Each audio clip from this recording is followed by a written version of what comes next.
Adik ipar saya berhenti kerja lalu pindah ke rumahku, dan ibu mertua menyuruhku melayaninya. Tanpa pikir lama, langsung kublokir semua kartu dan aku terbang ke Bali. Mau tahu bagaimana paniknya mereka saat mesin ATM berjalan ini mendadak hilang tanpa jejak? Namaku Anindya.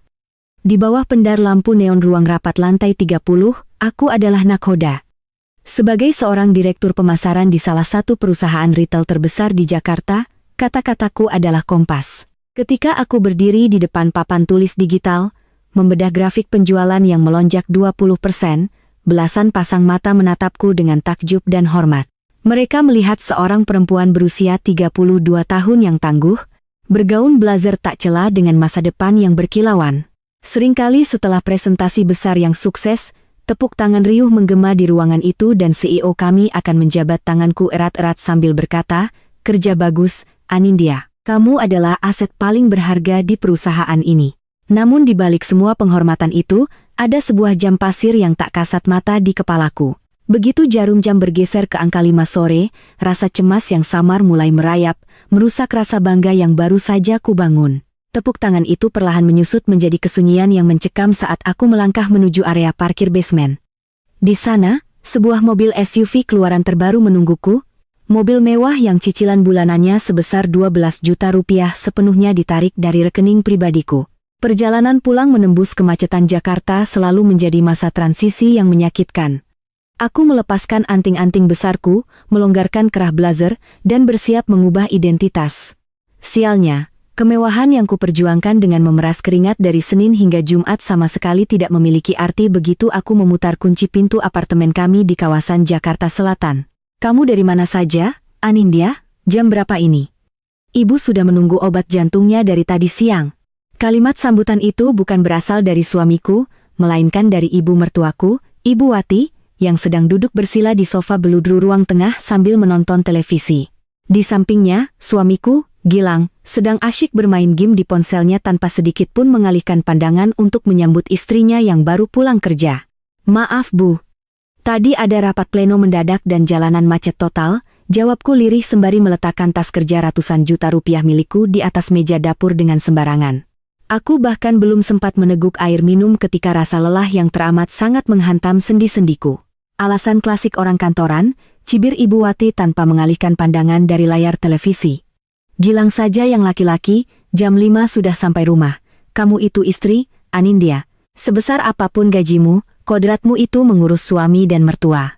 Lihat itu, tempat cucian piring sudah menumpuk dari tadi siang. Ibu tidak bisa masak karena dapurnya kotor." Aku menarik napas dalam-dalam, mencoba menahan gemuruh di dadaku agar tidak meledak menjadi air mata. Kulirik Gilang. Lelaki yang kunikahi 3 tahun lalu itu tetap bergeming. Tidak ada pembelaan, tidak ada kata manis, bahkan tidak ada inisiatif untuk sekadar membantuku membawakan kantong plastik berisi obat ibu yang baru kubeli di apotek bawah apartemen. Apartemen mewah dengan 3 kamar tidur ini dibeli atas namaku, disokong oleh kerja keras dan bonus tahunanku. Cicilannya 25 juta per bulan, murni dari kantongku. Belum lagi biaya listrik, air, internet kecepatan tinggi, hingga biaya perawatan kesehatan Ibu Wati yang tidak murah. Gilang, yang bekerja sebagai staf administrasi di sebuah perusahaan swasta dengan penghasilan sepertiga dari pendapatanku, selalu punya 1000 alasan untuk menyimpan uangnya sendiri. Untuk masa depan keluarga, katanya setiap kali aku mencoba membahas transparansi keuangan. Namun realitanya, masa depan yang dia maksud hanyalah masa depan ibunya, adiknya, dan ego pribadinya yang enggan terusik. Aku melangkah ke kamar mandi, mengganti pakaian kerjaku dengan daster katun yang longgar. Sambil menguncir rambutku yang berantakan, aku berdiri di depan bak cuci piring. Tanganku yang beberapa jam lalu memegang pena mahal untuk menandatangani kontrak kerja sama senilai miliaran rupiah, kini terendam air sabun, menggosok sisa-sisa lemak dari piring dan gelas yang bahkan tidak kugunakan. Air mataku setetes demi setetes jatuh, bercampur dengan busa sabun yang mengalir ke saluran pembuangan. Mengapa pernikahanku menjadi serumit dan sepihak ini? Aku tidak keberatan menjadi tulang punggung jika memang keadaan menuntut demikian. Namun, menjadi tulang punggung sekaligus keset kaki adalah bentuk ketidakadilan yang perlahan-lahan membunuh jiwaku. Setelah selesai membersihkan dapur dan memasak makan malam sederhana, aku menyajikannya di meja makan.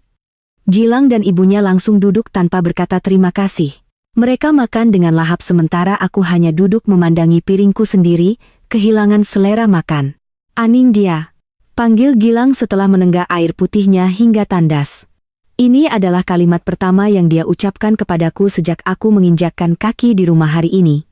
Ya, Mas, jawabku, berharap ada sedikit kehangatan atau perhatian tentang bagaimana hariku berjalan. Bulan depan, uang bulanan untuk ibu ditambah 1 juta, ya, obat herbal yang dari Singapura itu katanya bagus untuk jantung ibu. Aku mau pesan lewat temanku, ucapnya dengan nada santai, seolah-olah dia baru saja memintaku menambahkan sedikit garam ke dalam sayur sup. Aku menatap suamiku lekat-lekat. Menatap wajah pria yang dulu kukira akan menjadi pelindungku, namun kini justru menjelma menjadi parasit yang perlahan menggerogoti seluruh hasil jerih payahku. Di luar rumah, aku adalah direktur pemasaran yang sukses dan dihormati semua orang. Namun di dalam rumah ini, di bawah atap yang kubayar sendiri, aku hanyalah seorang asisten rumah tangga gratisan yang merangkap sebagai mesin ATM tanpa batas. Dan malam itu, sembari menatap sisa makanan di atas meja, sebuah pemikiran dingin mulai tumbuh di kepalaku. Aku tidak bisa terus-menerus hidup dalam ketidakseimbangan yang mengiris hati ini. Ketukan di pintu apartemen pada hari Sabtu pagi itu terdengar begitu bising, merusak satu-satunya waktu tenang yang kuinginkan dalam seminggu. Aku yang baru saja selesai menyeduh kopi terpaksa meletakkan cangkirku dengan helaan napas berat. Belum sempat aku melangkah menuju ruang depan, Gilang sudah melesat melewatiku dengan wajah yang semringah, ekspresi yang sangat jarang ia tunjukkan kepadaku akhir-akhir ini. Saat pintu terbuka, sesosok perempuan muda dengan kacamata hitam bertengger di atas kepalanya langsung menerobos masuk tanpa permisi. Di belakangnya, 2 koper besar berukuran bagasi dan beberapa kantong belanjaan bermerek berjejer di koridor. Mas Gilang. Ya ampun, liftnya lama banget. Untung barang-barangku dibantuin bawa sama security di bawah, seru Wulan, adik iparku, sembari menjatuhkan tubuhnya ke atas sofa bludru abu-abu di ruang tengah. Ia bahkan tidak melepas sepatunya, mengotori karpet bulu yang baru minggu lalu kukirim ke laundry khusus dengan biaya yang tidak murah. Aku terpaku di ambang pintu dapur, menatap pemandangan itu dengan kening berkerut. Mas, ada apa ini? Kenapa Wulan bawa koper banyak sekali? Tanyaku, mencoba menjaga nadaku tetap datar meskipun dadaku mulai berdegup kencang karena firasat buruk. Gilang berbalik menatapku, senyumnya agak menyusut digantikan oleh gurat defensif yang sangat kukenal. Oh, Anindya, sini duduk dulu. Aku mau omong. Ibu mertuaku, Ibu Wati, keluar dari kamarnya dengan wajah berbinar begitu mendengar suara putri kesayangannya. Ia langsung memeluk Wulan seolah mereka sudah terpisah bertahun-tahun, padahal Wulan baru berkunjung ke apartemen kami 2 minggu lalu. Wulan mau tinggal di sini bersama kita, Anindya, ucap Gilang tanpa beban, seolah-olah ia baru saja mengumumkan menu makan siang, bukan sebuah keputusan besar yang mengubah tatanan rumah tangga kami. Dia baru saja keluar dari pekerjaannya yang di Bandung. Daripada dia luntang-lantung ngekos dan keluar biaya lagi, lebih baik dia tinggal di sini. Apartemen ini kan besar, kamarnya ada 3. 1 kamar kosong di belakang bisa dipakai Wulan. Darahku rasanya berdesir hebat, naik ke ubun-ubun. Keluar dari kerjaan, bukannya dia baru kerja 4 bulan di sana, Mas, dan kenapa kamu tidak diskusi dulu denganku sebelum menyuruhnya pindah? Tanyaku, berusaha menahan volume suaraku agar tidak memicu keributan di pagi hari. Diskusi apa lagi? Ini rumah abangnya sendiri. Masa Wulan mau tinggal di sini harus minta izin tertulis? Ibu Wati menyambar perkataanku dengan nada ketus, kamu itu jadi kakak ipar kok perhitungan sekali. Wulan itu sedang kesusahan, capek kerja di tempat lama karena bosnya pelit dan kerjaannya terlalu berat. Dia butuh istirahat. Bukan begitu, Bu, ujarku, kini menatap Gilang lurus-lurus, mengabaikan tatapan sinis Ibu Wati. Mas, kita tinggal di apartemen ini butuh privasi. Biaya hidup di sini juga tidak kecil. Kamar belakang itu tempat aku biasa menyimpan berkas kerjaan dan menyendiri kalau pulang malam. Gilang mendengus, melipat tangannya di dada. Anindya, tolong jangan egois. Kamu egois sekali kalau masalah keluarga. Uang kamu kan banyak. Gaji direktur, masa menampung adik ipar sendiri saja keberatan? Kamar kerja kamu bisa dipindah ke sudut kamar kita atau kamu bisa kerja di meja makan. Apa susahnya mengalah untuk adikku sendiri? Kata mengalah yang keluar dari mulut Gilang terasa seperti tamparan keras di wajahku. Mengalah. Selama 3 tahun pernikahan ini, bukankah aku yang selalu mengalah? Aku mengalah saat ia meminta uang tabunganku untuk membelikan ibunya perhiasan. Aku mengalah saat ia enggan membayar sepeser pun untuk iuran pengelolaan apartemen mewah ini karena menganggap itu gengsi yang kupilih sendiri. Kini, ia dengan mudahnya menyebutku egois hanya karena aku menuntut hak dasar atas kenyamanan di rumah yang kubayar dengan darah dan air mataku sendiri. Wulan menatapku dari balik kacamata hitamnya yang kini diturunkan ke ujung hidung, menyunggingkan senyum tipis yang syarat akan kemenangan. Mbak Anindya, jangan khawatir. Aku di sini cuma sementara, kok. Sampai aku dapat kerjaan baru yang gajinya cocok dan lingkungannya enggak toksik, katanya dengan nada manja yang membuatku mual. Dari rekam jejaknya, aku tahu persis arti kata sementara bagi seorang Wulan yang malas, berbulan-bulan, atau bahkan selamanya. Aku menarik napas dalam-dalam, menyadari bahwa berdebat di depan ibu dan adiknya hanya akan membuat Gilang semakin mengeraskan egonya demi terlihat sebagai kepala keluarga yang berkuasa. Tanpa mengucapkan sepatah kata pun, aku berbalik, berjalan menuju kamar tidur utama dan menutup pintunya rapat-rapat. Di dalam kamar yang sunyi, aku menyandarkan punggungku di balik pintu. Dadaku terasa sesak oleh amarah yang membeku menjadi rasa kecewa yang teramat dalam. Apartemen yang seharusnya menjadi tempatku melepas penat setelah bertempur di dunia korporat yang kejam, kini resmi berubah menjadi tempat pengasingan bagiku. Tamu yang tidak diundang itu telah datang, membawa serta badai yang siap meruntuhkan sisa-sisa kesabaranku. Sembari mendengarkan tawa renyah Wulan dan Ibu Wati dari balik dinding kamar, aku tahu batasan yang selama ini kupertahankan telah hancur sepenuhnya. 2 bulan sejak kepindahan Wulan, apartemenku benar-benar berubah menjadi neraka kecil yang pengap. Kamar belakang yang semula rapi kini penuh dengan tumpukan baju kotor adik iparku yang diletakkan sembarangan. Setiap pagi, aku harus bangun lebih awal bukan untuk mempersiapkan materi rapat direksi, melainkan untuk membersihkan sisa makanan semalam yang ditinggalkan Wulan dan Ibu Wati di meja makan. Mereka hidup seperti turis di hotel bintang 5, sementara aku adalah pelayan tidak dibayar yang menanggung seluruh tagihan mereka. Puncak dari segala badai ini terjadi pada suatu Selasa sore di kantor. Aku baru saja menyelesaikan rapat anggaran triwulan yang menguras otak ketika ponselku di atas meja bergetar.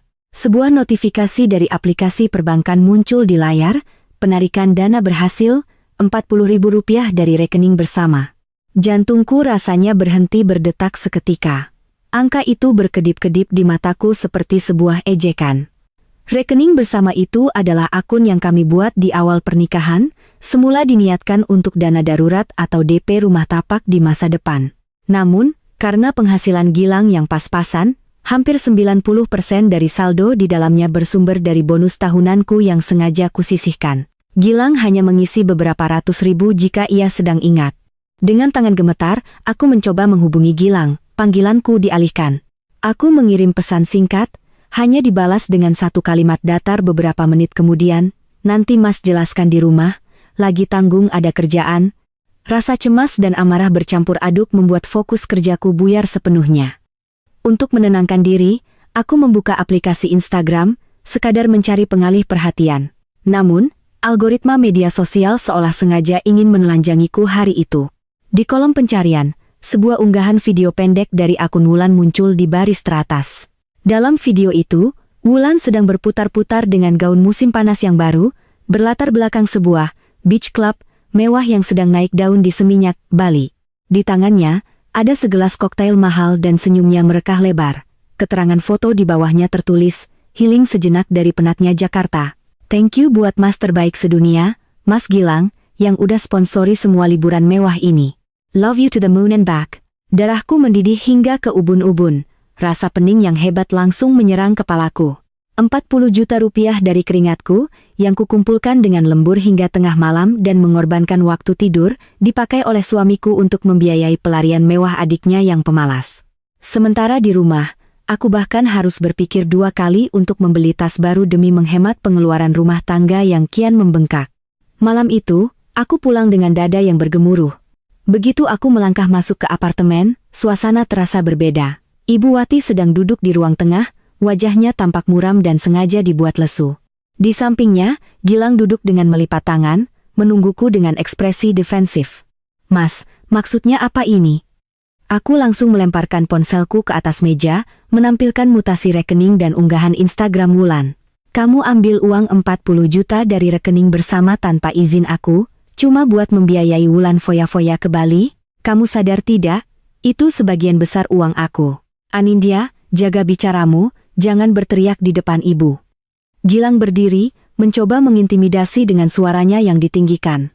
Itu rekening bersama, artinya itu uangku juga. Sebagai abang, wajar kalau aku mau membahagiakan adikku yang sedang stres karena menganggur. Kamu jangan jadi perempuan yang perhitungan dan picik. Picik kamu bilang?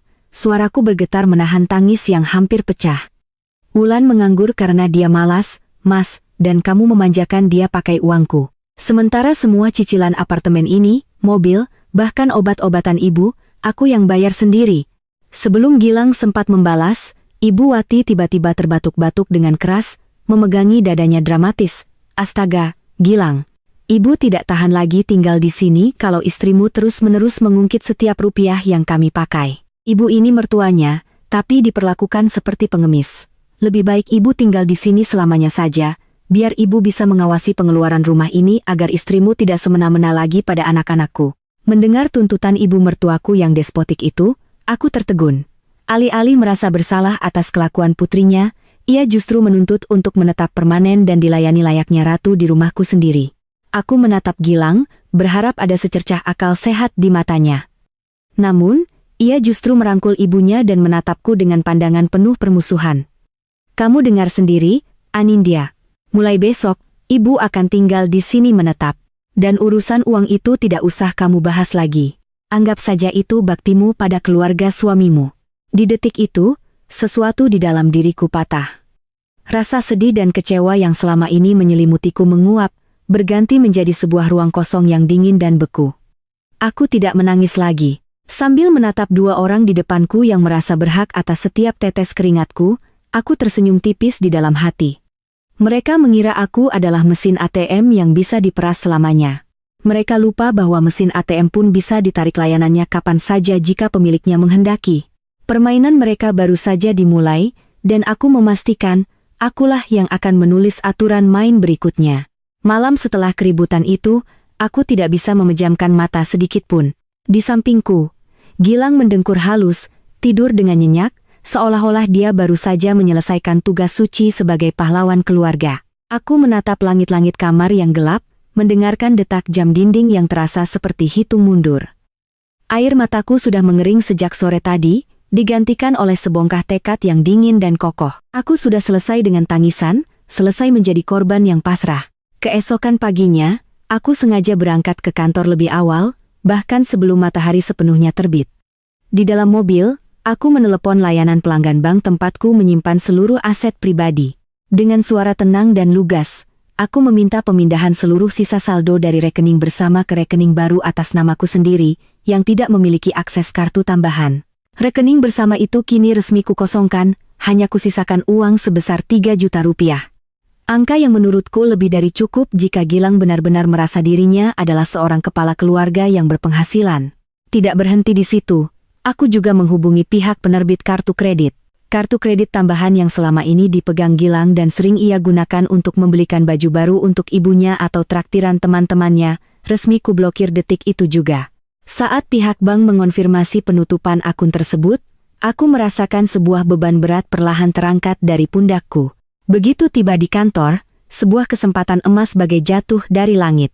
Dalam rapat divisi pagi itu, Direktur Utama mengumumkan bahwa perusahaan baru saja mengakuisisi sebuah jaringan hotel bintang 5 di Seminyak, Bali, dan membutuhkan seorang pimpinan yang tangguh untuk mengawal proyek rebranding tersebut secara langsung selama 6 bulan ke depan. Tugas dinas jangka panjang yang dihindari oleh banyak kolegaku karena harus meninggalkan keluarga. Aku langsung mengacungkan tangan tanpa ragu. Saya yang akan berangkat, Pak, ujarku tegas, memotong keheningan ruang rapat. CEO kami menatapku terkejut, namun sedetik kemudian tersenyum puas. Saya tahu, saya selalu bisa mengandalkanmu, Anindya. 2 minggu setelahnya adalah waktu yang kugunakan untuk mempersiapkan segalanya dalam diam. Aku mengemas pakaianku sedikit demi sedikit ke dalam koper, menyembunyikannya di ruang loker kantor. Di rumah, aku tetap bersikap biasa saja. Aku tetap memasak jika sempat, mengabaikan sindiran Ibu Wati yang mengeluh karena menu makanan kini menjadi sangat sederhana, atau rengekan Wulan yang baru pulang dari Bali dan mengeluh karena kamarnya terasa sempit. Aku tidak membalas sepatah kata pun. Bagi orang yang akan pergi, debat adalah hal yang sia-sia. Hari keberangkatan itu akhirnya tiba. Hari Jumat, saat Gilang masih berada di kantor dan Ibu Wati sedang pergi mengaji bersama ibu-ibu kompleks sebelah. Aku berdiri di tengah ruang tengah apartemen, memandangi sudut-sudut tempat yang pernah kuimpikan menjadi surga kecilku. Tempat ini kini terasa asing, pengap oleh keserakahan orang lain. Aku berjalan ke meja dapur, meletakkan selembar memo kecil di bawah vas bunga. Di samping memo itu, kuletakkan kartu ATM rekening bersama yang saldonya sudah kukuras habis hingga menyisakan 3 juta rupiah, beserta surat pemberitahuan pemblokiran kartu kredit tambahan milik Gilang. Di dalam memo itu, aku hanya menuliskan beberapa baris kalimat singkat dengan pena hitam. Mas Gilang, perusahaan menugaskanku untuk memimpin proyek di Bali selama 6 bulan ke depan. Aku sudah berangkat saat kamu membaca surat ini. Di samping surat ini, ada kartu ATM berisi uang belanja sebesar 3 juta rupiah untuk bulan ini, gunakan dengan bijak. Seluruh biaya bulanan apartemen, listrik, air, dan kebutuhan ibu serta Wulan, sekarang menjadi tanggung jawabmu sebagai kepala keluarga. Jangan mencariku, aku butuh ruang untuk fokus pada pekerjaanku. Aku menarik napas dalam-dalam, menggenggam erat gagang koper besarku, dan melangkah keluar dari apartemen tanpa sekalipun menoleh ke belakang. Ketika pintu kayu itu tertutup dengan bunyi klik yang solid, aku tahu aku tidak hanya sedang meninggalkan sebuah ruangan. Aku sedang mengunci pintu bagi para parasit yang selama ini menghisap hidupku, dan membiarkan mereka menghadapi badai yang mereka ciptakan sendiri. Aku melangkah menuju lift dengan kepala tegak, siap menyambut hamparan langit Bali yang luas, meninggalkan Gilang bersama realita yang selama ini sengaja ia hindari. Udara Bali terasa begitu membebaskan. Setiap pagi aku terbangun oleh aroma garam yang dibawa angin laut dari jendela kamar hotel tempatku menginap, bukan oleh suara batuk dramatis Ibu Wati atau ketukan pintu manja dari Wulan. Di sini, fokusku sepenuhnya terserap oleh proyek rebranding hotel yang tenggat waktunya sangat ketat. Di bawah kendaliku, tim pemasaran bergerak cepat. Aku kembali menjadi Anindya yang utuh, perempuan yang tajam, efisien, dan memegang kendali penuh atas hidupnya sendiri. Namun di belahan kota yang lain, persis seperti yang sudah kuprediksi, sebuah bom waktu baru saja meledak. Aku sengaja tidak memblokir nomor ponsel Gilang, karena aku ingin menikmati setiap riak kepanikan yang akan datang. Dan benar saja, baru memasuki minggu kedua kepergianku, ponselku mulai dibombardir oleh panggilan dan pesan singkat yang berondong-berondong.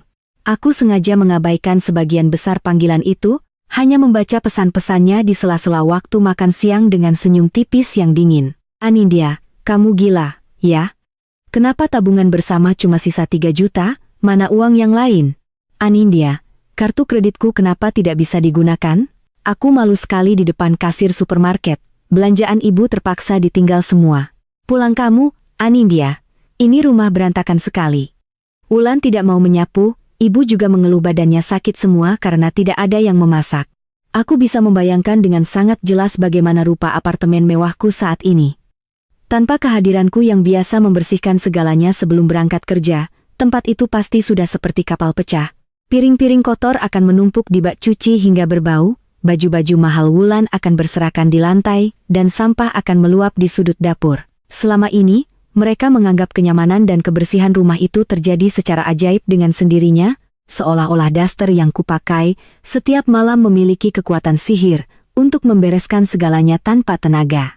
Satu sore, setelah rapat evaluasi mingguan yang melelahkan namun memuaskan, aku akhirnya memutuskan untuk mengangkat telepon dari Gilang. Begitu tombol geser hijau ku tekan, suara melengking suamiku langsung memenuhi pelantang suara, syarat dengan frustrasi dan kemarahan yang tertahan. Anindya, akhirnya kamu angkat juga. Kamu ini istri macam apa, sih? Ditelepon susah sekali. Ditinggalin uang cuma 3 juta. Kamu tahu tidak, tagihan listrik dan air apartemen ini saja sudah hampir 2 juta. Belum lagi uang IPL dan keamanan bulanan. Gaji Mas bulan ini habis total cuma dalam waktu 2 minggu, Anindya. Aku menyandarkan punggungku di kursi rotan balkon hotel, memandangi matahari yang perlahan tenggelam di cakrawala seminyak. Loh, Mas, bukannya kamu yang bilang kalau gaji direkturku terlalu besar untuk urusan menampung keluargamu? Sekarang, aku serahkan semua urusan rumah pada kamu. Kamu kan kepala keluarga, Mas. 3 juta itu uang bulanan yang wajar untuk belanja makan, kan? Kalau untuk tagihan apartemen, ya pakai gajimu sendiri. Masa bayar tempat tinggal sendiri tidak mampu? Tapi gajiku tidak cukup, Anindya. Kamu sengaja, ya, mau menyiksa Mas dan Ibu? Suaranya meninggi, terdengar bergetar menahan malu. Ibu sekarang mogok makan karena Mas cuma bisa belikan nasi bungkus warteg. Wulan juga mengamuk karena paket belanja online-nya ditolak terus, karena kartu kreditnya kamu blokir. Kamu keterlaluan, Anindya. Kamu sudah berubah jadi perempuan materialistis yang tega sama keluarga sendiri. Mendengar tuduhan itu, aku justru tertawa kecil. Tawa yang renyah namun terasa sangat menyakitkan di telinga Gilang. Materialistis, Mas? Selama 3 tahun ini, siapa yang membiayai hidupmu? Siapa yang bayar cicilan mobil yang kamu pakai gagah-gagahan di depan teman-temanmu?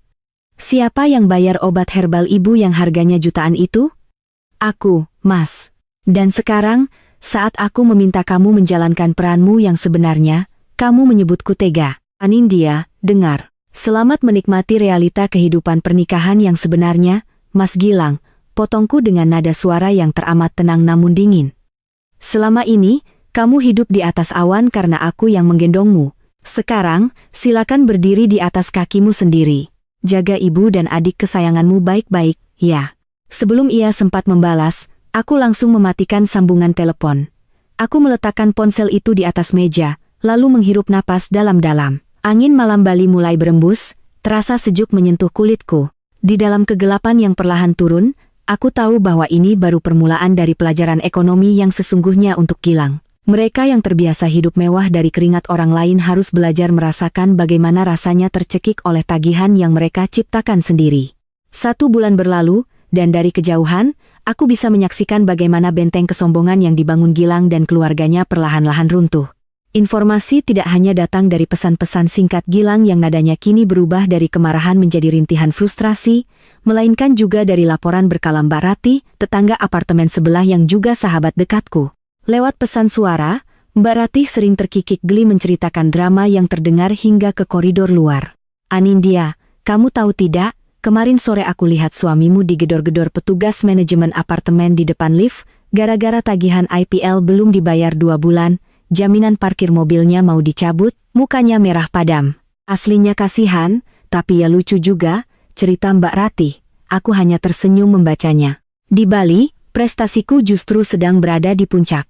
Hotel yang kami kelola mendapat ulasan luar biasa pasca rebranding, dan namaku disebut-sebut di jajaran direksi pusat sebagai kandidat kuat untuk posisi direktur regional. Namun, kedamaian profesional itu kerap terusik oleh getar ponsel yang membawa bau busuk dari perang domestik di Jakarta. Wulan, adik iparku yang biasanya memamerkan gaya hidup ala sosialita ibu kota di media sosial, kini mulai menghapus satu persatu unggahan lamanya. Sebagai gantinya, akunnya sepi. Kudengar dari Gilang, Wulan mengamuk hebat karena paket-paket pakaian bermerek yang biasanya datang setiap minggu kini berhenti total. Kamar belakang yang mewah kini benar-benar beralih fungsi menjadi gudang pakaian kotor yang baunya menguar hingga ke ruang tengah. Wulan menolak keras menyentuh mesin cuci, menganggap pekerjaan domestik akan merusak kuku-kuku tangannya yang dirawat di salon dengan uangku. Puncaknya terjadi pada suatu malam di minggu ke-6 kepergianku. Gilang meneleponku tepat pukul 11 malam. Kali ini, tidak ada lagi bentakan berapi-api. Suaranya terdengar kuyu, serak, dan sangat lelah, seperti pria yang baru saja berjalan kaki puluhan kilometer menembus badai. Anindya, tolonglah. Mas minta maaf kalau ada salah, tapi tolong jangan seperti ini. Ibu sakit, Anindya, rintihnya di ujung telepon. Sakit apa, Mas?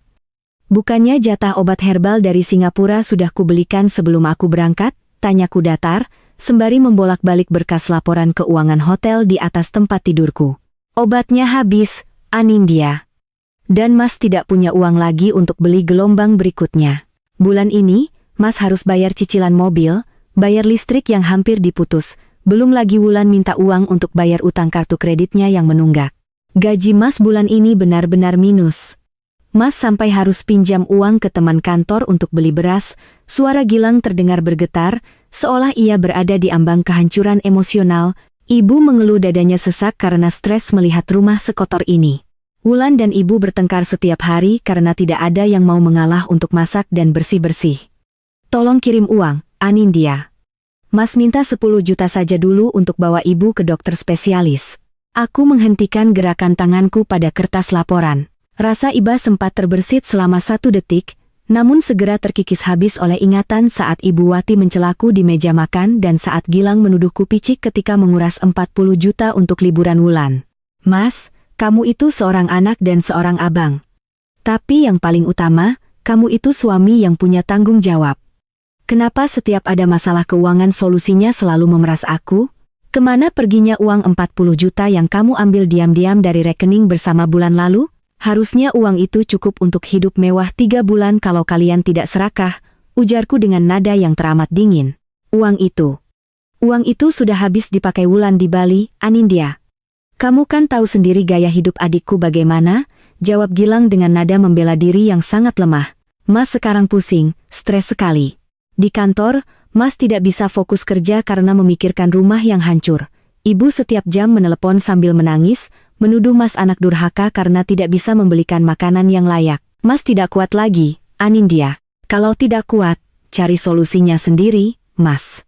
Jual mobilmu yang cicilannya mencekik itu, atau paksa Wulan keluar mencari uang, jangan cuma jadi parasit penikmat AC apartemen orang lain, balasku tajam, langsung menusuk ke pusat egonya. Kamu kejam, Anindya. Kamu tega melihat suamimu mengemis seperti ini, pekik Gilang. Sisa-sisa harga diri lelakinya yang terluka kembali mencuat. Mas akan menyusul kamu ke Bali. Mas mau lihat dengan mata kepala sendiri apa yang sebenarnya kamu lakukan di sana sampai tega menelantarkan keluargamu seperti ini. Silakan, Mas. Datang saja kalau kamu punya ongkosnya, jawabku pelan sebelum memutuskan sambungan. Aku meletakkan ponsel dengan helaan napas panjang. Ancaman Gilang tidak membuatku takut, justru memicu adrenalin di dalam dadaku. Aku tahu, pria itu sudah berada di titik nadir frustrasinya. Apartemen mewah yang selama ini mereka duduki dengan angkuh telah berubah menjadi medan perang yang mencekik mereka sendiri tanpa aliran danaku. Dan jika Gilang benar-benar nekat menyusulku ke Bali, aku memastikan bahwa tanah para dewa ini akan menjadi tempat di mana topeng suamiku akan dikuliti habis di depan dunia. Hari itu, lobi utama Grand Serenity Seminyak sedang berada di puncak kesibukannya. Sebagai direktur pemasaran yang bertanggung jawab atas acara gala dinner para investor internasional malam nanti, aku berdiri di dekat meja resepsionis, memastikan setiap detail dekorasi dan pencahayaan tampak sempurna. Di sampingku ada Bimo, sahabat sekaligus kepala operasional hotel, yang sedang mencatat beberapa revisi menu di tablet digitalnya. Kami sedang berdiskusi serius, sesekali tertawa kecil demi mencairkan ketegangan kerja yang menumpuk sejak subuh. Namun, atmosfer profesional yang tenang itu pecah berkeping-keping dalam satu kedipan mata. Dari arah pintu kaca otomatis, sesosok pria melangkah masuk dengan langkah tergesa-gesa. Pakaiannya kusut ke meja flanel kotak-kotak yang tampak belum disetrika, celana jeans yang pudar, dan sepasang mata yang merah serta cekung. Gilang. Penampilannya sangat kontras dengan kemegahan lobi hotel bintang 5 ini. Ia tampak seperti pria yang tidak tidur selama 3 hari. Begitu matanya menangkap sosokku yang sedang berdiri berdampingan dengan Bimo, raut wajah Gilang berubah drastis. Emosi yang selama berbulan-bulan ini tertahan di Jakarta tampaknya meledak seketika di kepalanya. Anindya, teriaknya nyaring, memotong alunan musik instrumental Bali yang mengalun lembut di lobi. Suaranya menggema, membuat beberapa tamu asing dan staf hotel spontan menoleh ke arah kami. Aku tersentak, namun dengan cepat menguasai diri. Aku melangkah maju, mencoba meredam situasi. Mas Gilang, kenapa kamu ada di sini? Jangan berteriak, ini tempat kerja saya, tempat kerja atau tempat bersenang-senang? Sahut Gilang dengan suara yang sengaja dikeraskan. Bukannya meredam amarahnya, ia justru berjalan mendekat dengan langkah teatrikal. Dan di luar dugaan, tepat 3 langkah di depanku, kedua lututnya menghantam lantai marmer lobi dengan bunyi gedebuk yang cukup keras. Ia berlutut di hadapanku. Orang-orang di lobi langsung berbisik-bisik. Beberapa turis asing tampak menghentikan langkah mereka, mengira ini adalah bagian dari pertunjukan atau lamaran romantis. Namun, kalimat berikutnya yang keluar dari mulut Gilang adalah racun yang sengaja ia semprotkan untuk menghancurkan reputasiku. Anindya, Mas mohon, pulanglah. Ucap Gilang dengan suara yang sengaja dibuat bergetar, seolah ia adalah pria paling menderita di dunia. Air mata buaya mulai menggenang di pelupuk matanya. Mas tahu gaji Mas kecil. Mas tahu Mas tidak bisa membelikanmu barang-barang mewah seperti laki-laki ini. Ia menunjuk Bimo dengan telunjuknya yang gemetar. Bimo tertegun, wajahnya mengeras, namun aku memberi isyarat tangan agar ia tidak ikut campur. Mas tahu ibu sakit-sakitan di rumah dan adikku butuh bantuan. Tapi apakah adil kamu menelantarkan kami demi laki-laki lain di Bali? Gilang melanjutkan sandiwaranya, suaranya naik 1 oktav agar didengar oleh para manajer dan stafku yang mulai berkumpul di koridor. Kamu tega memutus semua aliran uang rumah tangga, membiarkan ibuku yang tua kelaparan, hanya karena kamu sudah punya selingkuhan yang lebih kaya di sini? Di mana hati nuranimu sebagai seorang istri, Anindya? Tuduhan itu bagai petir di siang bolong. Gilang sengaja memakai taktik kuno, berlagak menjadi korban, menggunakan isu perselingkuhan, dan menjatuhkan harga diriku di depan rekan kerja serta atasanku agar orang-orang berpihak kepadanya. Ia mengira dengan membuat keributan di tempat kerjaku, aku akan panik, menangis, memohon ampun, dan menyerahkan kartu ATM-ku kembali demi menjaga nama baik. Aku memandangi pria yang berlutut di bawah kakiku ini. Tidak ada lagi rasa cinta, tidak ada lagi rasa bersalah, bahkan tidak ada lagi rasa marah. Yang tersisa hanyalah rasa jijik yang mendalam melihat betapa rendahnya cara yang ia gunakan untuk mempertahankan egonya yang kelaparan. Aku menarik napas dalam-dalam, melipat tanganku di dada, dan menatapnya dari atas dengan pandangan yang teramat dingin. Aku tidak berteriak, aku tidak menangis. Sebaliknya, aku menyunggingkan sebuah senyuman tipis yang membuat kilat kepanikan pertama muncul di mata suamiku. Hebat sekali sandiwaramu, Mas Gilang, ujarku dengan suara yang cukup lantang, tenang, dan tertata rapi. Kamu sengaja datang jauh-jauh ke Bali bukan untuk memperbaiki hubungan kita, tapi untuk mempermalukanku di depan publik, kan? Baik, kalau itu panggung yang kamu inginkan, mari kita buka semua tirainya sekarang juga. Keheningan yang mencekam mendadak merayap di lobi hotel. Gilang masih berlutut, mendongak menatapku dengan sorot mata yang mulai goyah. Ia mengira tuduhan selingkuh itu akan membuatku bertekuk lutut karena ketakutan. Ia lupa bahwa sebagai direktur pemasaran, mengendalikan krisis dan membalikkan narasi publik adalah keahlian utamaku. Aku berbalik ke arah Bimo dengan ketenangan yang mutlak. Bimo, tolong nyalakan proyektor portabel di samping meja resepsionis dan hubungkan ke tablet pribadiku, perintahku tegas. Bimo mengangguk cepat, tangannya bergerak efisien tanpa banyak tanya. Beberapa staf hotel dan tamu yang penasaran menahan napas. Gilang mulai tampak panik. Ia berusaha berdiri, namun aku menahannya dengan tatapan mata yang tajam. Jangan berdiri dulu. Bukankah kamu ingin semua orang di sini tahu kebenaran tentang pernikahan kita? Tetaplah di sana dan saksikan sendiri. Dinding lobi yang putih bersih seketika berubah menjadi layar besar. Gambar pertama yang muncul adalah tangkapan layar mutasi rekening bersama kami.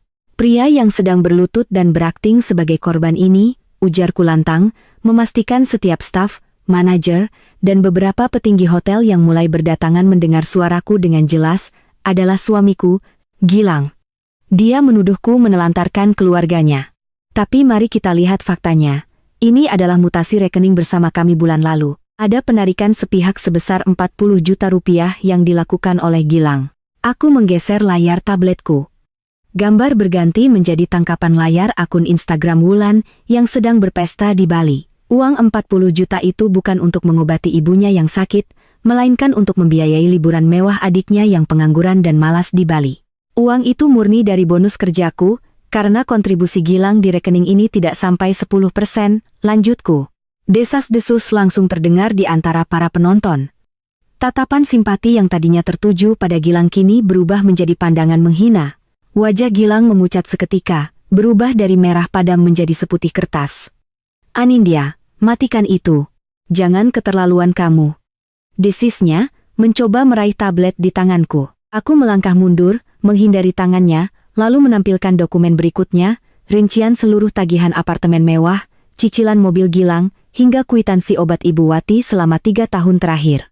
Di bawah setiap dokumen, tertera jelas nama pembayarnya, Anindya Prameswari. Selama 3 tahun pernikahan, aku membayar seluruh biaya hidup kami, dari tempat tinggal, kendaraan yang dia pakai untuk pamer, sampai kesehatan ibunya. Sementara gajinya sendiri, dia simpan rapat-rapat untuk memanjakan keluarganya sendiri. Suaraku bergetar, bukan karena ingin menangis, melainkan karena seluruh luka yang kupendam selama ini akhirnya menemukan jalan untuk keluar dengan terhormat. Dia menyebutku tega karena aku menyisakan 3 juta di rekening belanja bulan ini, dan memintanya membayar tagihan rumah dengan gajinya sendiri. Seorang kepala keluarga yang mengamuk hanya karena diminta memikul tanggung jawabnya yang sesungguhnya. Terakhir, Aku memutar sebuah rekaman video singkat dari CCTV apartemen yang sempat kuunduh sebelum berangkat ke Bali. Di video itu, terlihat jelas bagaimana Ibu Wati mencaciku di meja makan sementara Gilang asyik bermain game tanpa membelaku sedikit pun. Sekarang, kalian semua bisa menilai sendiri siapa yang sebenarnya menelantarkan siapa di dalam pernikahan ini, pungasku sembari mematikan proyektor. Lobi kembali terang, namun harga diri Gilang kini telah hancur lebur menjadi puing-puing tak berharga di atas lantai marmer ini. Orang-orang di sekitar kami mulai mencibir terang-terangan. Gilang bangkit berdiri dengan tubuh gemetar, memandang sekeliling dengan wajah syarat rasa malu yang teramat sangat. Taktik sandiwaranya berbalik menjadi senjata makan tuan yang menguliti seluruh kebohongannya di depan publik. Aku berjalan mendekatinya, lalu merogoh tas kerjaku. Aku mengeluarkan map jepit transparan yang di dalamnya sudah tersusun rapi beberapa lembar kertas bermeterai. Kontrak pernikahan baru yang sudah kusiapkan sejak minggu pertamaku di Bali. Aku tidak akan membiarkanmu merusak karierku lebih jauh, Gilang. Aku beri kamu satu kesempatan terakhir, atau hari ini juga surat gugatan cerai akan sampai ke pengadilan, bisikku tepat di depan wajahnya yang pias. Tanda tangani kontrak ini, ada 3 syarat mutlak di dalamnya. Kita tinggal terpisah minimal 10 km dari ibu dan adikmu, semua keuangan rumah tangga dibagi adil 50% dengan transparansi penuh, dan hak asuh anak di masa depan sepenuhnya di tanganku tanpa campur tangan keluargamu.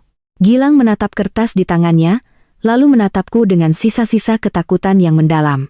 Ia tahu, jika ia menolak, ia tidak hanya kehilangan wajahnya, tetapi juga kehilangan seluruh fasilitas mewah yang selama ini menopang hidupnya. Dengan tangan yang gemetar hebat dan disaksikan oleh belasan pasang mata yang memandangnya jijik, Gilang terpaksa meraih pena dan membubuhkan tanda tangannya di atas meterai. Skakmat, pertempuran di Bali ini kumenangkan dengan mutlak, meninggalkan Gilang yang perlahan menyadari bahwa Anindya yang dulu bisa ia injak-injak telah mati dan takkan pernah kembali. Lembar kontrak bermeterai yang ditandatangani Gilang di lobi hotel malam itu menguras seluruh sisa keangkuhannya. Keberaniannya menguap, berganti dengan ketakutan nyata akan kehilangan segalanya, gengsi, fasilitas hidup, dan status sosial sebagai suami dari seorang direktur sukses. Keesokan harinya, ia pulang ke Jakarta menggunakan tiket pesawat kelas ekonomi paling murah yang ia beli sendiri dengan sisa uang terakhirnya. Ia pulang sebagai pria yang kalah. Selama 4 bulan berikutnya, aku tetap bertahan di Bali untuk menyelesaikan sisa masa dinasku. Dari jarak ribuan kilometer, aku mengawasi pergerakan Gilang layaknya seorang jenderal memantau bidak catur di medan laga.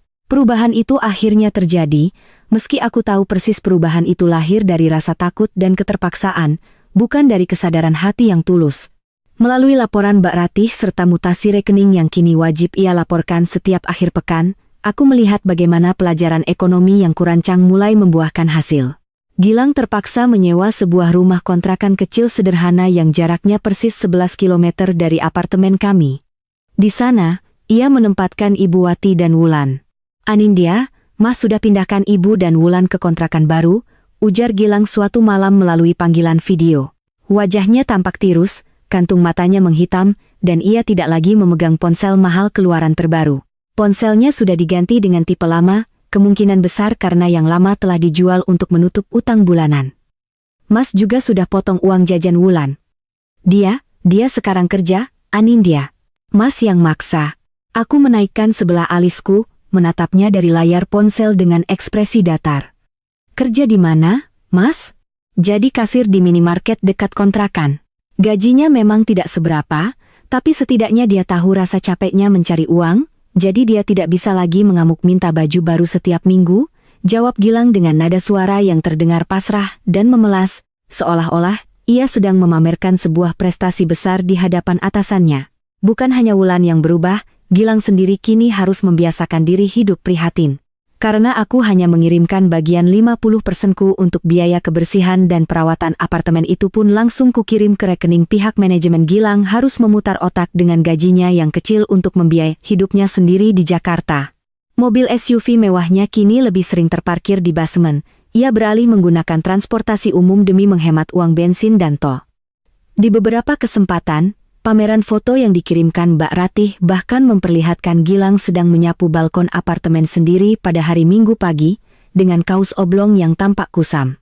Ibu Wati, kudengar dari Gilang, Mertuaku itu awalnya mengamuk hebat hingga pingsan berkali-kali saat dipindahkan dari apartemen mewah ke kontrakan padat penduduk.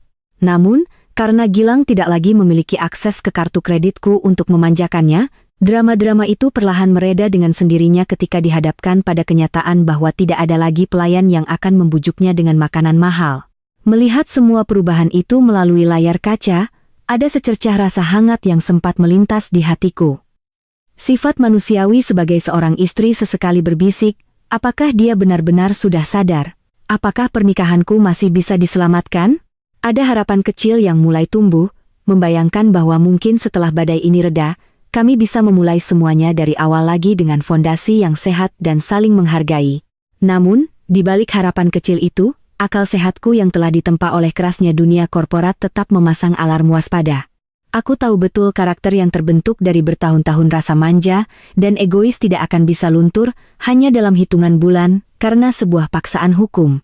Kontrak pernikahan yang kugenggam erat di lobi Bali itu sesungguhnya adalah sebuah ujian kepatuhan. Dan aku hanya perlu menunggu waktu untuk melihat seberapa lama Gilang mampu bertahan memakai topeng barunya sebelum watak aslinya kembali merusak segalanya. Masa dinas 6 bulan di Bali akhirnya selesai. Aku pulang ke Jakarta membawa koper yang sama, namun dengan jiwa yang jauh lebih tangguh. Kinerjaku di Seminyak diakui sebagai keberhasilan besar, dan surat promosi resmiku sebagai direktur regional kini sudah rapi tersimpan di dalam tas kerjaku. Aku pulang dengan harapan yang rasanya sedikit membaik. Di bandara, Gilang menjemputku. Penampilannya jauh lebih rapi dibanding saat di Bali.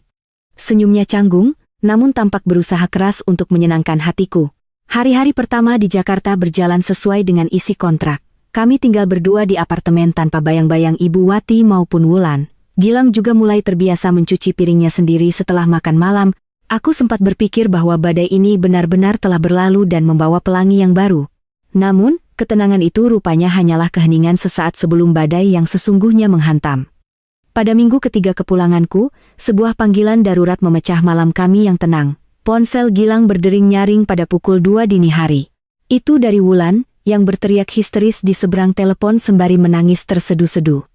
"Mas Gilang, tolong ke kontrakan sekarang." Ibu serangan jantung. Ibu kolaps di kamar mandi, dan dari kemarin tidak mau makan sama sekali semenjak Mas jarang datang. Wajah Gilang seketika pucat pasi. Seluruh ketenangan yang ia bangun selama berbulan-bulan runtuh dalam hitungan detik. Tanpa berpikir panjang, ia langsung menyambar kunci mobil, mengabaikan fakta bahwa ia berjanji untuk selalu mendiskusikan segala hal denganku terlebih dahulu. Rasa panik yang berlebihan kembali menguasai dirinya. Melihat kepanikannya, aku memutuskan untuk ikut. Kami membelah jalanan Jakarta yang sunyi menuju rumah kontrakan Ibu Wati. Begitu pintu rumah itu dibuka oleh Wulan yang matanya sembab, bau minyak angin langsung menyengat hidung kami. Di atas kasur tipis di kamar tengah, Ibu Wati berbaring dengan tubuh yang sengaja dilemaskan, napasnya tersengal-sengal dramatis sembari memegangi dadanya. "Gilang." "Anakku," bisik Ibu Wati dengan suara yang teramat lemah, seolah-olah ajal sudah berdiri di ambang pintu. "Ibu tidak apa-apa kalau harus mati di rumah sempit ini. Ibu ikhlas. Kamu jalani saja hidup mewahmu di apartemen itu bersama istrimu yang hebat. Biarkan ibu mati kelaparan di sini karena sudah membuang ibu demi perempuan itu." Itu adalah teknik guilt tripping, sebuah jebakan emosional paling mematikan yang pernah kusaksikan. Ibu Wati tidak sedang terkena serangan jantung. Ia sedang melakukan aksi mogok makan yang terencana demi menekan mental anaknya. Ia tahu persis di mana letak kelemahan terbesar Gilang, rasa bersalah sebagai seorang anak laki-laki. Wulan langsung menimpali dari sudut ruangan. "Ini semua karena kontrak sialan itu, Mas. Gara-gara Mbak Anindya egois minta kita pisah 10 kilometer, Ibu jadi stres dan tidak mau makan. Mas tega lihat ibu mati pelan-pelan begini?" Aku berdiri di ambang pintu kamar, menatap sandiwara itu dengan hati yang mendadak sedingin es. Aku melirik Gilang, berharap ia akan mengingat isi kontrak dan menggunakan akal sehatnya untuk memanggil ambulans jika ibunya memang benar-benar kritis. Namun, harapanku pupus seketika. Gilang langsung berlutut di samping tempat tidur ibunya, menggenggam tangan wanita itu erat-erat sembari menangis, bahunya terguncang hebat. Ego lelakinya yang sempat kubentuk runtuh total di bawah tekanan air mata ibunya. Ia menoleh ke arahku dengan tatapan mata yang penuh kilat amarah, frustrasi, dan kepasrahan yang membabi buta. "Cukup Anindya, aku tidak bisa melakukan ini lagi. seru Gilang dengan suara parau. Kontrak itu omong kosong. Kamu lihat sendiri, kan? Ibuku hampir mati karena egomu. Aku tidak peduli lagi dengan perjanjian di Bali. Aku tidak akan membiarkan ibuku menderita sendirian di sini. Persetan dengan semuanya. Di detik itu, saat melihat air mata Gilang yang mengalir demi membela manipulasi ibunya, aku menyadari satu kebenaran yang mutlak. Gilang tidak akan pernah bisa lepas. Ikatan toksik itu sudah mendarah daging di dalam tubuhnya. Semua perubahan manis selama 4 bulan terakhir hanyalah sebuah kepura-puraan yang rapuh. Harapan kecil yang sempat kutumbuhkan di dalam hati seketika mati, layu, dan gugur tanpa sisa. Kesempatan terakhir yang kuberikan telah habis, dan kali ini, tidak akan ada lagi kesempatan berikutnya. 2 hari setelah sandiwara serangan jantung di kontrakan itu, Gilang benar-benar menjelma menjadi orang asing yang keras kepala. Janji-janji manis yang tertuang di atas kertas bermeterai di lobi Bali seketika lumpuh, tak memiliki kekuatan apapun di depan runtuhnya mental suamiku. Ia mengurung diri dalam tameng defensifnya, menolak bicara, dan menatapku seolah-olah akulah penjahat yang hampir merenggut nyawa ibunya. Puncaknya terjadi pada hari Kamis malam. Aku baru saja pulang dari kantor ketika mendapati ruang tengah apartemen dipenuhi oleh beberapa kardus besar.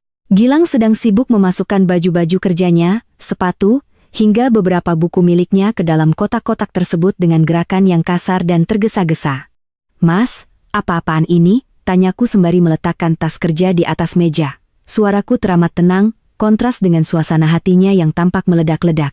Gilang menghentikan aktivitasnya, lalu berbalik menatapku dengan napas yang memburu. "Mas sudah membatalkan KPR apartemen baru kita, Anindya. Mas juga sudah ambil kembali uang muka yang kita bayar bulan lalu." Aku tertegun, namun rasa terkejut itu hanya bertahan sedetik sebelum digantikan oleh rasa hampa yang teramat dingin. Apartemen baru yang letaknya strategis dan ramah anak itu adalah simbol kompromi kami. Biayanya dibagi adil 50% demi membangun masa depan yang sehat tanpa intervensi pihak luar. "Kamu membatalkannya sepihak, Mas, tanpa bicara dulu denganku. Karena bicara denganmu tidak akan pernah ada ujungnya," seru Gilang, suaranya meninggi, menggema di ruang tengah yang mulai terasa kosong. "Mas tidak bisa hidup tenang di sini sementara ibu dan Wulan menderita di kontrakan sempit itu. Mas sudah memutuskan. Mas akan membawa barang-barang Mas dan kembali tinggal di rumah ibu. Mas akan merawat ibu di sana." Ia melangkah mendekat, menatapku dengan pandangan memohon yang dicampur dengan kepasrahan yang egois. "Mas mohon, Anindya, kali ini saja mengalahlah demi Mas. Ikut Mas tinggal di rumah ibu. Kita bisa sewakan apartemen ini untuk bantu biaya hidup kita di sana. Ibu sudah tua, dia cuma butuh perhatian kita. Mengalah sekali lagi saja, Anindya, demi pernikahan kita. Mengalah sekali lagi." Kalimat itu terngiang di telingaku seperti kaset rusak yang diputar berulang-ulang selama 3 tahun terakhir. Aku menatap wajah pria di depanku. Pria yang dengan mudahnya mengorbankan masa depan pernikahan, melanggar kontrak hukum yang sah, dan menghancurkan mimpi-mimpi yang baru saja kami susun kembali, hanya demi tunduk pada manipulasi emosional ibunya. Di matanya, aku tidak pernah menjadi seorang istri yang harus dilindungi. Aku hanyalah pelengkap, sebuah aset pendukung yang diharapkan selalu maklum dan berkorban tanpa batas. Di momen itulah, sebuah kesadaran batin yang mutlak menghantamku. Gilang tidak akan pernah bisa berubah. Ia adalah pria dewasa yang jiwanya terperangkap dalam pelukan toksik keluarganya, dan aku tidak memiliki kewajiban untuk ikut tenggelam bersamanya di dalam lumpur hisap tersebut. Kontrak di Bali itu sesungguhnya bukan caraku untuk bertahan, melainkan sebuah ujian akhir. Dan hari ini, Gilang telah gagal dengan nilai mutlak. Tanpa keributan, tanpa air mata, dan tanpa sedikit pun keraguan, aku berjalan menuju meja kerja di sudut kamar. Aku mengambil sebuah map jepit berwarna biru yang sudah kusiapkan sejak aku menyadari gelagat mundurnya 2 hari lalu. Map yang berisi berkas gugatan cerai sepihak yang sudah ditandatangani olehku dan tim kuasa hukumku. Aku kembali ke ruang tengah, lalu meletakkan map biru itu dengan perlahan di atas kardus pakaian yang sedang ia kemas. "Aku tidak akan mengalah lagi, Mas. Tidak untuk hari ini, tidak juga untuk selamanya," ujarku dengan nada suara yang teramat datar, jernih, dan kokoh. "Silakan bawa barang-barangmu pergi dari apartemenku, dan bawa juga surat gugatan cerai ini bersama khayalanmu tentang istri yang bisa kamu setir selamanya. Kita selesai, Gilang." 1 tahun berlalu sejak ketukan palu hakim di pengadilan agama meresmikan kebebasanku. Proses perceraian itu berjalan cepat, berkat lembar kontrak pernikahan di Bali dan bukti-bukti mutasi keuangan yang dengan gamblang menunjukkan bahwa Gilang telah melakukan pelanggaran kesepakatan secara sadar. Hari ketika aku melangkah keluar dari ruang sidang, aku menghirup udara Jakarta dengan dada yang terasa begitu lapang. Beban tak kasat mata yang selama 3 tahun mencekik leherku akhirnya runtuh, menguap bersama masa lalu yang penuh luka. Kehidupanku kini telah berubah drastis. Di bawah langit yang baru, karirku kian melejit. Aku resmi dilantik sebagai direktur regional, membawahi beberapa wilayah strategis di Asia Tenggara. Apartemen mewah yang dulu terasa pengap dan penuh intimidasi emosional kini telah kujual. Aku membeli sebuah rumah tapak yang asri di pinggiran Jakarta, sebuah hunian dengan jendela-jendela besar yang membiarkan cahaya matahari pagi masuk tanpa penghalang, dikelilingi oleh taman kecil yang kurawat dengan penuh cinta. Sore ini, aku duduk di beranda rumah menikmati secangkir teh hangat sembari memandangi semburat jingga di cakrawala. Di sampingku, Bimo sedang membolak-balik lembar portofolio proyek terbaru kami. Hubungan kami yang bermula dari profesionalisme kerja kini telah tumbuh menjadi sesuatu yang jauh lebih indah dan sehat, sebuah ikatan yang berlandaskan pada mutual respect, rasa saling menghargai, dan ruang untuk saling mendukung, tanpa ada satu pihak yang merasa dikuras habis. Anindya, lihat ini, Bimo menggeser tabletnya, menunjukkan beberapa sketsa desain resor baru. Ia tersenyum hangat, menatapku dengan binar mata yang selalu membuatku merasa dihargai sebagai seorang perempuan dan seorang mitra. Bagaimana menurutmu? Aku butuh insting tajam dari direktur terbaikku. Aku tertawa kecil, merasakan kehangatan yang tulus merayap di dadaku. Di sini bersama Bimo, aku tidak perlu mengubah identitas menjadi pelayan ketika pulang ke rumah. Aku adalah Anindya yang utuh, yang dihormati di kantor dan dicintai dengan terhormat di rumah. Di belahan kota yang lain, dunia Gilang bergerak ke arah yang sebaliknya. Beberapa minggu lalu, aku sempat berpapasan dengannya di sebuah pusat perbelanjaan saat aku sedang menghadiri pertemuan bisnis. Jika aku tidak jeli, aku mungkin tidak akan mengenali pria itu lagi. Gilang tampak jauh lebih tua dari usia sebenarnya. Wajahnya kusam, garis-garis lelah tercetak jelas di dahinya, dan sorot matanya tampak kosong, kehilangan arah. Ia berjalan sembari menjinjing beberapa kantong belanjaan besar, diikuti oleh Ibu Wati yang berjalan dengan angkuh di depannya serta Wulan yang sibuk mengomel di sampingnya karena permintaannya tidak dituruti. Kudengar dari beberapa rekan kerja lama, Gilang kini tercekik utang demi menuruti tuntutan keluarganya yang tidak pernah ada habisnya, sementara Wulan kembali menganggur setelah dipecat dari minimarket karena tabiat malasnya. Gilang telah kembali menjadi sandaran yang rapuh bagi para parasit yang dulu kusingkirkan dari hidupku. Aku tidak berhenti untuk menyapa, tidak pula memalingkan wajah karena benci. Aku hanya menatapnya sekilas dengan rasa damai yang mutlak, tidak ada dendam yang tersisa. Yang ada hanyalah rasa syukur yang mendalam, karena aku telah berani mengambil keputusan besar untuk menyelamatkan diriku sendiri. Angin sore berembus lembut, menerbangkan beberapa helai rambutku. Aku meletakkan cangkir tehku, lalu menatap hamparan langit luas di hadapanku. Dengan senyuman yang merekah lebar, aku melangkah maju dengan kepala tegak, meninggalkan dua dunia yang kini telah terpisah jauh. Masa laluku boleh saja penuh dengan air mata. Namun, masa depanku adalah selembar kertas putih yang berkilauan, siap kutulis dengan kebahagiaan yang sejati. Dalam sebuah hubungan, pengorbanan seharusnya datang dari kedua belah pihak. Kisah Anindya mengajarkan kita pentingnya menetapkan batasan dan tidak membiarkan diri menjadi korban. Apa pendapatmu tentang akhir cerita ini? Jangan lupa bagikan pemikiranmu di kolom komentar dan terus ikuti kisah-kisah kami yang lain.